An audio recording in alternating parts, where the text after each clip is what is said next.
नमस्कार श्रोते मित्र हो, तुम्ही ऐकताय सचिन बेंडभर यांची रान पाखरांची शाळा ही कादंबरी. पण तत्पूर्वी तुम्ही जर अजूनपर्यंत चॅनल सबस्क्राईब केलं नसेल, तुमच्याकडनं चुकून चॅनल सबस्क्राईब करायचं राहून गेलं असेल तर प्लीज चॅनल सबस्क्राईब करा. ऐकूयात रान पाखरांची शाळा या कादंबरीचा शेवटचा अर्थात भाग 15वा. एक दिवस दुपारी मुलांना जेवायला सोडलं. आप्पांच्या घरापुढे गर्दी जमली होती. मी धावत तिथे गेलो. काय झालं म्हणून गर्दीत डोकावलं तर आप्पा भिंतीला टेकून बसले होते आणि संजय त्यांच्या डोक्याचं रक्त कापसानं टिपत होता. अरे संजय, काय झालं रे? आप्पा काय पडले बिडले काय? अरे नाही रे, तो महिषासूर आलता. त्याने आप्पांना लय मारझोड केली. त्या शिवाजी सरपंचाचं आता लय बिल झालं बरं का. अरे बापरे, आप्पा तुम्ही बरे आहात ना? मला काय बी झालं नाही गुरुजी, मी अगदी व्यवस्थित आहे. अहो किती लागलंय आप्पा तुम्हाला? मी अतिशय कळकळीनं बोलत होतो. शिवाजी सरपंच असं काही करेल असं वाटलंही नव्हतं. आप्पा घरी कोण कोण होतं? कुणीही नव्हतं गुरुजी, कुणीही नाही. अरे हा ना, घरात कोणी नव्हतं, नाही तर त्या कुत्र्याची काय ताकद होती बाई आप्पाला मारायची. पण मग कुशाभाऊ कुठे गेलेत? अरे सगळे शेतो निरोप पाठवला त्यांना बोलवायला. शिवाजी सरपंचानं खूपच खालच्या पातळीचं काम केलं होतं. बघणारा प्रत्येकजण शिवाजीला शिव्या देत होता. मी आणि संजय कुशाभाऊ येईपर्यंत तिथे थांबलो. ते आल्यानंतर मी आप्पांना आराम करायला सांगून शाळेत आलो. शिवाजी सरपंचानं आज जे भ्याड कृत्य केलं ते खूप निंदनीय होतं. कुणीही घरात नसताना एका वयोवृद्ध माणसाला मारहाण करून त्याला काय मिळालं कोणास ठाऊक. त्या दिवशी दुपारनंतर माझं शाळेत लक्षच लागेना. आप्पांचा विचार सारखा मनात घोळत होता. कधी एकदा शाळा सुटतीये आणि मी आप्पांना भेटतोय असं मला झालं होतं. 5 वाजता शाळा सुटली तेव्हा मी डायरेक्ट आप्पांच्या घरी गेलो. तेव्हा तिथे तीच चर्चा चालू होती. शिवाजी सरपंचाच्या वीटभट्टीवर काम करणाऱ्या मजुरांना कुशाभाऊंनी सकाळी हापकीचं पाणी भरू दिलं नव्हतं. त्यावेळी शिवाजी सरपंचांनी येऊन कुशाभाऊंना बडबड केली. कुशाभाऊंनी त्याला उलट प्रत्युत्तर केलं होतं. तेव्हा भाऊसाहेब थोरव्यांच्या जीवावर उड्या मारू नका, तुम्हाला मी बघून घेईन अशा धमक्या देत तिथून शिवाजी निघून गेला. नंतर सगळे शेतात गेल्यावर 2-4 गडी माणसांना घेऊन तो परत आला आणि आप्पांना मारहाण करून पळून गेला. शिवाजी सरपंच अजून फरारी होता. कुशाभाऊंनी पोलीस कंप्लेंट केली होती. सदू आप्पांच्या पायथ्याला बसला होता. त्यानं घडलेली हकीकत आम्हाला सांगितली आणि ती ऐकून आम्हाला धक्का बसला. एवढ्या क्षुल्लक गोष्टीवरनं त्याने आप्पांवर केलेल्या हल्ल्याचा सगळ्यांना राग आला. आप्पा खाटेवर शांत झोपले होते. सुदैवानं त्यांना जास्त लागलं नव्हतं. आम्ही बराच वेळ तिथे बसून राहिलो. नंतर सदूला आप्पांची व्यवस्थित काळजी घ्यायला सांगून मी माझ्या खोलीत आलो. दुसऱ्या दिवशी शिवाजी सरपंचाला पोलिसांनी अटक केल्याचं समजलं. जैसी करणी वैसी भरणी, दुसरं काय. मला तर वाटत होतं की मला खोलीच्या बाहेर काढलं नाही म्हणून शिवाजी सरपंचानं आप्पांना मारहाण केली. त्यामुळे दिवसभर मी स्वतःला दोष देत होतो. त्या टेन्शननं माझं डोकं जड झालं होतं. पण सदूकडनं खरी हकीकत कळल्यावर माझ्या डोक्यावरचं ओझं थोडं कमी झालं. त्यानंतर आप्पा खाटेवरती झोपूनच राहिले. नंतर दिवसेंदिवस त्यांची तब्येत खालावत राहिली. मला आप्पांच्या तब्येतीची खूप काळजी लागून राहिली. आप्पा या आजारातनं काहीही करून सावरले पाहिजेत यासाठी सगळे खूप धडपड करत होते. त्यांची दिवसरात्र सेवा करत होते. काही दिवसांनी प्रथम सत्र झालं आणि आम्हाला दिवाळीची सुट्टी लागली. आप्पांची भेट घेऊन मी निघालो. अण्णा आणि माईंनाही जाताना विचारलं. आता ते दोघं दत्तूत चांगले रमून गेले होते. सगळ्यांचा निरोप घेतला. आम्ही खडकवाडीचा रस्ता धरला. त्यावेळी संजय आम्हाला सोडवायला खडकवाडीपर्यंत आला. का कोणास ठाऊक, पण यावेळी घरी सुट्टीला जाताना तेवढा आनंद वाटला नाही. संजयनं मला कर्जत एसटीत बसवून दिलं तेव्हा नकळत माझ्या डोळ्यात पाणी तरळलं. किती प्रेमाची माणसं भेटली मला या गावात. ती कधी आपली झाली तेही कळलं नाही. त्यामुळे तर प्रत्येक वेळी माझ्या मनात त्यांच्याविषयी प्रेमाचा निर्मळ झराच वाहतो. कर्जत रेल्वे स्टेशनला पोचलो. तिकिटासाठी बरीच मोठी रांग होती. अचानक पूजा रांगेत दिसली. ती तिकीट खडकीच्या अगदी जवळ पोहोचली होती. मी तिला तिकीट काढायला खुणवलं आणि मी रेल्वे स्टेशनवर एका बाकड्यावर बसलो. थोड्या वेळात पूजा तिकीट घेऊन आली. माझ्या शेजारी बसत म्हणली, हे घे तुझं तिकीट. मी तिकीट हातात घेतलं. तिकिटाची किंमत बघितली. 30 रुपयांचं तिकीट होतं. मी पाकिटातनं 30 रुपये काढले. पूजा पुढे धरत म्हणालो, हे घे तुझे तिकिटाचे पैसे. तिने ते पैसे घ्यायला नकार दिला. मी तिला कितीतरी समजावलं, पण तिने ऐकलं नाही. तेवढ्याच समोरनं ट्रेन आली. लोकांनी आपापल्या बॅगा घेतल्या. लोक सावध झाले. तसं आम्हीही बॅगा हातात घेऊन ट्रेनच्या थांबण्याची वाट बघायला लागलो. ट्रेन हळूहळू स्टेशनवर येत थांबली. आम्ही बॅगा घेऊन आत आलो. पटकन जागा पकडली आणि त्या दिवशी आम्ही एकमेकांबद्दल घरी सांगायचं ठरवलं. आमच्या दोघांच्याही घरच्यांकडनं देवकृपेनं संमती मिळाली. आता ह्यापेक्षा दुसरी आनंदाची बातमी जीवनात कुठली असणार. दिवाळीची सुट्टी एकदम मजेत गेली. सुट्टीवरून येताना मी आणि पूजा बरोबर आलो. कर्जतला आल्यावर आम्ही दोघांनी हॉटेलमध्ये नाश्ता केला. दोघांच्याही घरच्यांनी परवानगी दिल्यामुळे आम्ही खूप खुश होतो.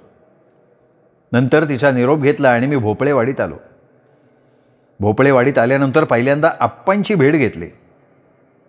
आप्पांना बघून मला खूप आनंद झाला.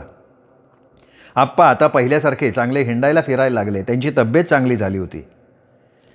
खरं तर आप्पाच्या कुटुंबानं आप्पांची जी मनोभावे सेवा केली त्याचं हे फळ होतं. मी तर म्हणेन, जो माणूस दुसऱ्याचं चांगलं करतो त्याचं देव चांगलं करतो. द्वितीय सत्राला सुरुवात झाली. या काळात गावातच नव्हे तर पूर्ण जिल्ह्यात अण्णा महाराजांचं प्रस्थ वाढलं. अण्णा महाराजांचे शिष्य त्यांचे विचार गावागावात पोहोचवायला लागले. गावागावात बैठकीचे कार्यक्रम व्हायला लागले.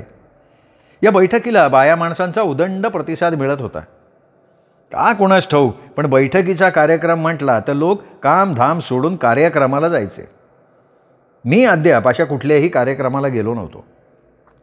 डिसेंबर महिन्यात एक दिवस गावातले काही ग्रामस्थ शाळेत आले. त्यांनी मला अण्णा महाराजांच्या फोटोची शाळेत प्रतिष्ठापना करण्यासाठी परवानगी मागितली. त्यांच्या भावनांची कदर करून मी त्यांना परवानगी दिली. भोपळेवाडीची यात्रा झाल्यानंतर सगळे लोक अण्णा महाराजांच्या फोटोच्या प्रतिष्ठापनेच्या कार्यक्रमाच्या तयारीला लागले. गावातल्या सगळ्या बायकांनी सुरुवातीला शाळेचा परिसर स्वच्छ केला, सडा टाकला. गडी माणसांनी शाळेसमोर मंडप बांधला, स्टेज उभं केलं. कार्यक्रमाला येणाऱ्या लोकांसाठी जेवणाचं नियोजनसुद्धा केलं. जेवणाची सगळी जबाबदारी गावातल्या नथू आचार्याकडे दिली होती. अखेर तो दिवस उजाडला. मंडप लोकांनी खचाखच भरला होता. स्टेजवर गावातले प्रतिष्ठित नागरिक बसले होते. एक एक जण माईक पुढे येऊन अण्णा महाराजांचे विचार आणि त्यांनी अनुभवलेल्या अण्णांच्या चमत्काराचं कथन करत होता. भाषण झाल्यानंतर अण्णा महाराज की जय अशा घोषणाही होत होत्या. माजी सरपंच भाऊसाहेब थोरवे यांच्या हस्ते अण्णा महाराजांच्या फोटोची प्रतिष्ठापना करण्यात आली. सगळ्यांची जेवणं झाल्यावर कार्यक्रम संपला. त्यानंतर बऱ्याच शाळांमध्ये अण्णा महाराजांच्या फोटोची प्रतिष्ठापना करण्यात आली. दुसऱ्या दिवशी जिल्हा परिषद आणि पंचायत समितीच्या निवडणुकीची ऑर्डर आली. निवडणुकीची ऑर्डर बघून अंगावर काटाच आला. 10 जानेवारीला निवडणूक ड्युटी आठवली आणि ऐन थंडीत घाम फुटला. आलिया भोगासे असावे सादर या उक्तीप्रमाणे मी शनिवारी शाळा सुटल्यावर निवडणूक ड्युटीचं ट्रेनिंग केलं. ठरल्याप्रमाणे 10 जानेवारीला मी कर्जतला मानस कार्यालयात हजर झालो. आज आम्हाला गाव देणार होते. पूजाला निवडणूक ड्युटी नव्हती, त्यामुळे ती बरेच दिवस दिसली नव्हती. मी तिथे गेल्यावर मला समजलं की मला राखीवमध्ये टाकलं होतं. माझ्याबरोबर आमच्या केंद्रातले इंगळे सरसुद्धा होते. कोणीतरी ओळखीचं आहे म्हणून बरं वाटलं. तसंच राखीव म्हटल्यावर कर्जतमध्येच बसावं लागणार, त्यामुळे आनंद झाला. यावेळी कुठल्याही इलेक्शन ड्युटीसाठी तालुक्याबाहेर टाकलं नव्हतं, त्यामुळे सगळेच समाधानी होते. भोजनालयामध्ये शिक्षकांच्या नाश्त्याची सोय केली होती. तिथे तुडुंब गर्दी दिसत होती. मी गर्दी हटण्याची वाट बघत इंगळे सरांच्या बरोबर तासाच उभा होतो. बऱ्याच वेळानंतर गर्दी थोडी कमी झाली. मग आम्ही नाश्ता करायला गेलो. 11:30-12 वाजता गाव दिलेले सर्व कर्मचारी आपल्या नेमून दिलेल्या ठिकाणी गेले. शेवटी सगळे म्हणजे आम्ही राखीव कर्मचारीच राहिल्यामुळे गजबजलेला परिसर शांत झाला. आता लोकांना जेवणाचे वेध लागले. भोजनालयातून खमंग वास यायला लागला. नक्कीच निवडणूक अधिकाऱ्यांनी राखीव लोकांच्या जेवणाची सोय केलेली दिसतीये असा तर्क आम्ही केला. काही वेळानंतर अनाऊन्स करण्यात आलं की सर्व राखीव कर्मचाऱ्यांची सोय शेतकी कॉलेजमध्ये केली आहे, तेव्हा कृपया बाहेर उभ्या असलेल्या एसटीमध्ये बसून घ्यावं. आम्ही बॅगा उचलल्या, गाडीत बसलो.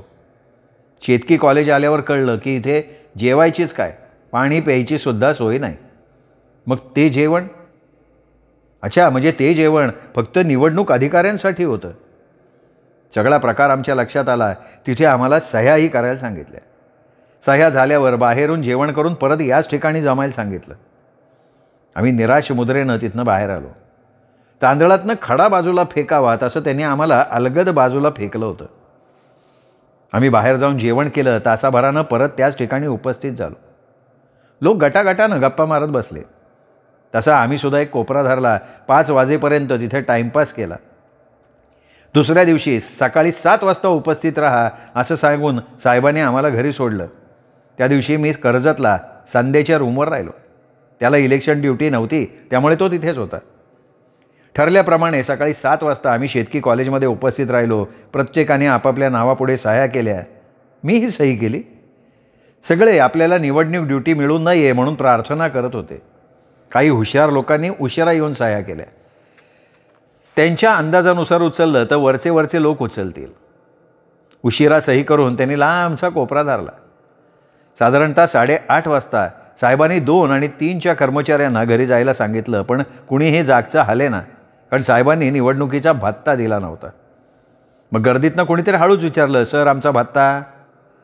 साहेब नुसते हसले, चष्मा वर सरकवत बोलले, आम्ही तुमचा भत्ता तुमच्या केंद्रप्रमुखांकडे पाठवून देऊ.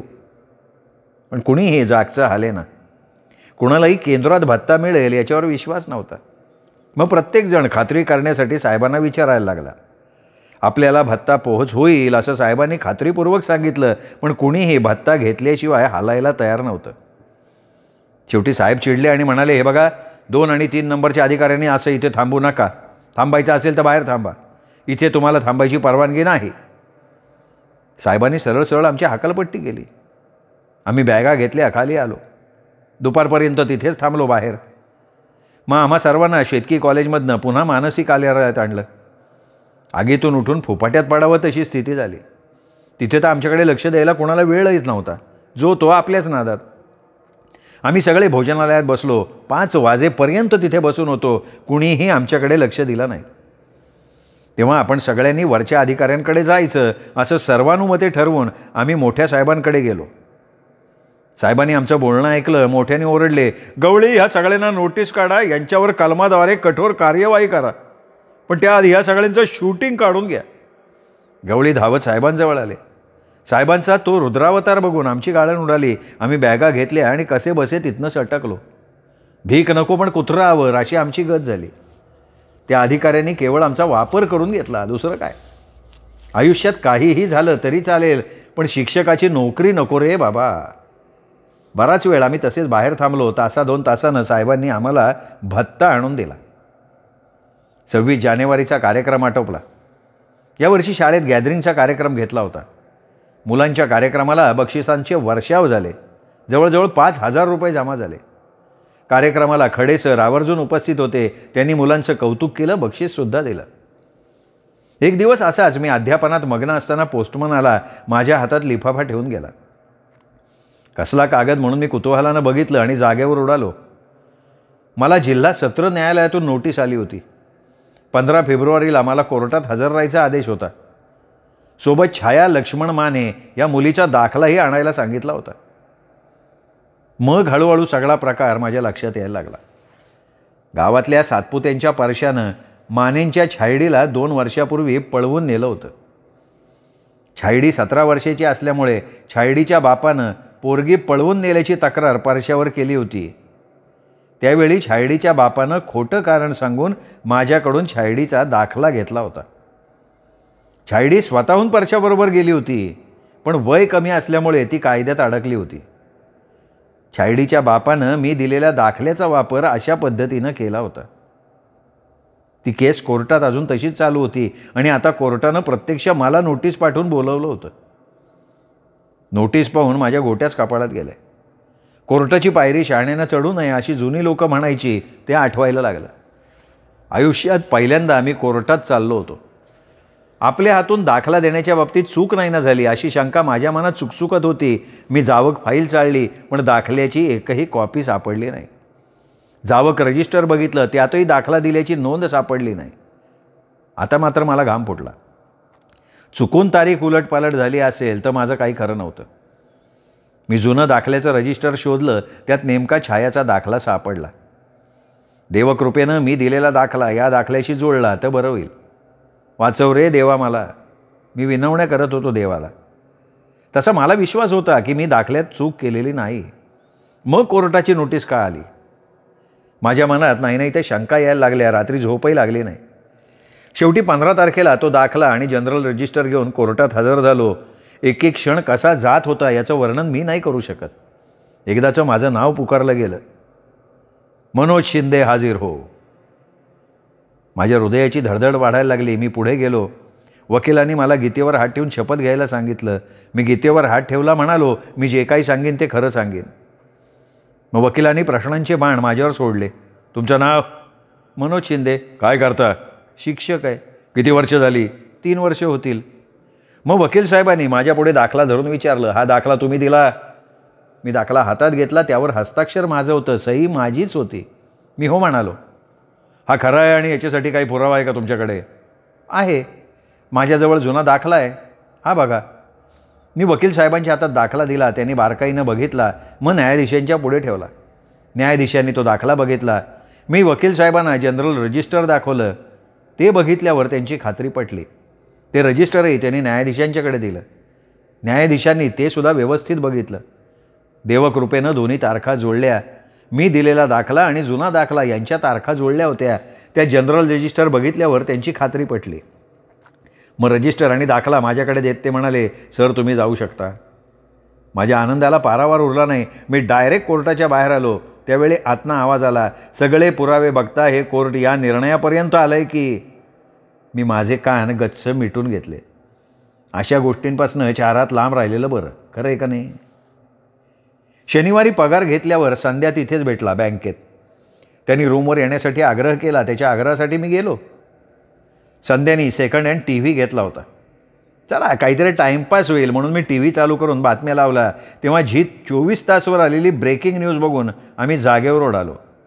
शिक्षण सेवकांच्या मानधनात दुपटीनं वाढ झाली होती. सरकारनं हिवाळी अधिवेशनात ही घोषणा केली होती. मग संध्याच्या मोबाईलवरनं मेसेज पाठवून आम्ही बाकीच्या मंडळींना बोलवून घेतलं. पार्टीच्या मोठ्या प्लॅनची आखणी केली. पम्या, जित्या, आम्या आणि जीवन्याने गिधाडासारखी रूमवर धाड टाकली. आज खरंच खूप आनंदाची बातमी होती. शिक्षण सेवकांचे आता दिवस चांगले येतील आणि आमचे शेवटचे शिक्षण सेवक दिवस चांगले जातील. ह्या आनंदाच्या गोष्टीवर पार्टी करायची असं आम्ही ठरवलं. त्याप्रमाणे यादी केली. सगळ्या वस्तू आणल्या. नेहमीप्रमाणे आम्याने काळी पिशवी आणलीच. सुरुवातीला त्याने त्यांचा कार्यक्रम मांडला. मी आणि जीवन्यानं ठरल्याप्रमाणे चकण्यावर ताव मारला. जिंत्याने कुठून तरी मिलिटरीचा खांबा आणला होता. अर्ध्या खांब्यात सगळे आडवे झाले. आम्ही सगळ्यांना ताटं केली. जेवायला दिलं. चालता येईना एवढं फुल जेवण झालं. रात्री 10 वाजता ब्रेकिंग न्यूज आली. सरकारचं घुमजाव. शिक्षण सेवकांच्या मानधनात तुर्तास बदल नाही. जीवने आणि मी एकमेकांच्या तोंडाकडे बघत राहिलो. बाकीचे ते ऐकायला शुद्धीवरच नव्हते. मग शेवटी भांडी आमच्याकडे आली. स्वयंपाक परवडला पण भांडी घासणं नको. आम्ही सगळं उरकलं. ही मंडळी अजून स्वर्गातच होती. रिकाम्या बाटल्या कोपऱ्यात पुठ्ठ्याच्या खोक्यात टाकल्या. पोरांच्या अंगावर पांघरून टाकलं आणि मग आम्हीही झोपलो. सकाळी जेव्हा सरकारच्या घुमजावबद्दल पोरांना सांगितलं तेव्हा त्यांचा विश्वास बसेना. मग TV चालू करून त्यांना बातम्या दाखवल्या. तेव्हा रात्रीची जास्त झालेली जाग्यावर उतरली. सरकारनं शिक्षण सेवकांचा विचारच केला नव्हता. आम्ही सगळे खूप नाराज झालो. कधीही 3 वर्ष निघून जातात असं झालं होतं. म्हणे आता काय करायचं? आता काय करणार आपण? आता फक्त एकमेकांना धीर द्यायचा, दुसरं काय? अरे पण सरकारला आपल्या भावनांशी खेळायचा काय अधिकार आहे राव? मंद्या चिडून बोलला. जाऊ दे मंद्या, आता चिडून नाही उपयोग. जाऊ दे, आता त्यांच्या भरोश्यावर राहायचंच नाही. गप शिक्षण सेवक पूर्ण करायचं, बाजूला व्हायचं. त्या दिवशी आम्ही सगळे नाराज झालो. शेवटचे दिवस तरी आनंदात जातील अशी आशा होती, पण कशाचं काय? जोपर्यंत 3 वर्ष पूर्ण होत नाहीत तोपर्यंत असंच कडकीत दिवस घालवायचे. पण त्या निमित्तानं सगळे एकत्र आलो. चांगली पार्टी झाली. अरे हाय काय नाही काय. गावची परिस्थिती आता खूप बिकट झाली होती. लोकांचा पैसा संपला होता. खिसे मोकळे झाल्यानं त्यांची नजर आता दागिने, गाड्या, मौल्यवान वस्तू यावर गेली. त्या वस्तू विकायला सुरुवात झाली. लोकांना धान्य पुरवणारे शेतकरी धान्य विकत घेऊन खायला लागले. शिवाजी सरपंचाची अवस्था त्यापेक्षाही वाईट होती. होता नव्हता तो सगळा पैसा त्याने डान्स बारमध्ये घालवला. त्याच्याकडे काही शिल्लक नव्हतं. गावाला आता पूर्वीपेक्षा वाईट दिवस आले. मला गावाची ही अवस्था बघून खूप वाईट वाटलं, पण आता वेळ निघून गेली होती. मी गावासाठी काही करू शकत नव्हतो. शिवाजी सरपंच 2 वेळा माझ्याकडे येऊन रडला. गावच्या परिस्थितीला मीच जबाबदार आहे असंही म्हटला, पण आता त्याचा उपयोग नव्हता. सगळे उघडे पडले होते. घराशिवाय कुणाकडे हक्काची 2 पावलं जागा शिल्लक नव्हती. आणि एवढं होऊनही गायछापसाठी माझ्याकडनं 5 रुपये तो घेऊन गेला. काही दिवसानंतर लोक त्यांच्याच जमिनीत मजुरीला जायला लागले. काही जण गावातच लस्सी, दही, ताक यांची पर्यटक लोकांना विक्री करून आपला उदरनिर्वाह करायला लागले, तर काही पर्यटकांच्या बॅगा वाहण्याचं काम करायला लागले. आता गावात लुटालुटी, चोऱ्यामाऱ्या व्हायला लागल्या. कुणाला विश्वास नव्हता. प्रत्येकजण आपल्या पोटासाठी धडपड करत होता. आणि एवढं होऊन लोकांची दारू मात्र सुटत नव्हती. पिणारे कुठूनही कसाही पैसा आणायचे, पण एक टायमाला घ्यायचेच घ्यायचे.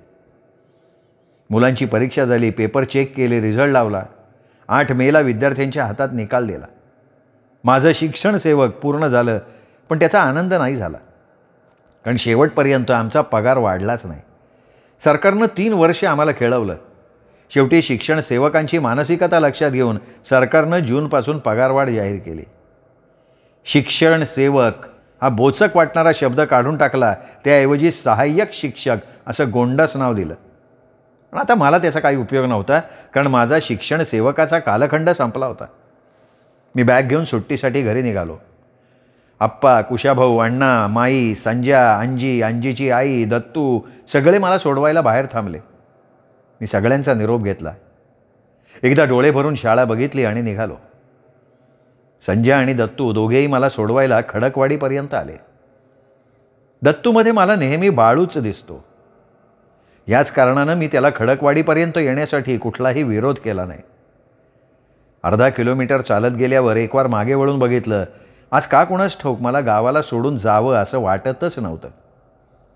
घरी बबलू माझी आतुरतेनं वाट बघत होता, पण भोपडेवाडीचे कितीतरी बबलू मला परत फिरण्यासाठी खुणावत होते.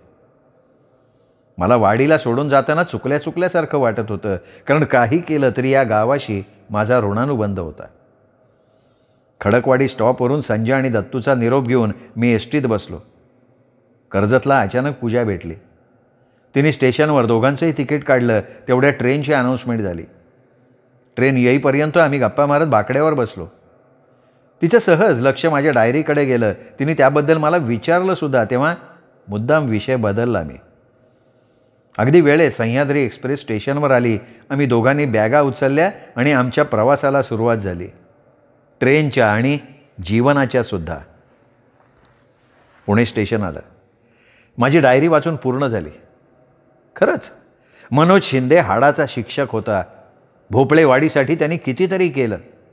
असा शिक्षक प्रत्येक गावात असला म्हणजे भाग्य म्हणायचं. माझ्या दृष्टीनं हा खरोखर एक आदर्श शिक्षक आहे.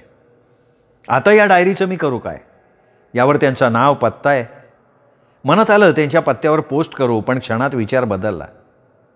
कोल्हापूर ते पुणे प्रवासात जसं मला या शिक्षकाची जीवनकथा ऐकून खूप काही शिकायला मिळालं, जीवनाचा उदात्त दृष्टिकोन समजला, तसंच इतर प्रवाशांपर्यंत ही डायरी जावो, दुसरं काय. मी डायरी तशी ट्रेनमध्ये ठेवली. पुणे स्टेशनला उतरलो. पण माझ्यातला लेखक मला स्वस्थ बसू देईना. मी खिशातनं मोबाईल काढला आणि सरांना कॉल केला. हॅलो सर, कादंबरीसाठी एक जबरदस्त विषय सापडला आहे. श्रोते मित्र होस, सचिन बेंडभर लिखित रानपाखरांची शाळा ही कादंबरी इथे संपली. या कादंबरीत शिक्षण सेवकानं केलेली शाळेची प्रगती, मुलांविषयी त्याला असलेला लढा, गावाविषयी त्याचं असलेलं प्रेम याचं वर्णन आपण ऐकलं. कमी पगारात शिक्षण सेवकानं घालवलेले दिवस हा या कादंबरीचा गाभा आहे. शिक्षण सेवकांच्या नेहमी असणाऱ्या कडकीवर या कादंबरीनं विशेष लक्ष वेधलं. तसंच गावकऱ्यांशी जडलेला ऋणानुबंध या कादंबरीत बेंडभर सरांनी लक्षवेधक टिपलेला आहे. ही कादंबरी आपण मनापासून ऐकली त्याबद्दल आपल्या सगळ्यांचे मनापासून आभार मानतो आणि पुन्हा घेऊन येईन तुमच्यासाठी वेगळी कादंबरी वेगळ्या लेखकाची. तोपर्यंत नमस्कार श्रोते मित्र हो.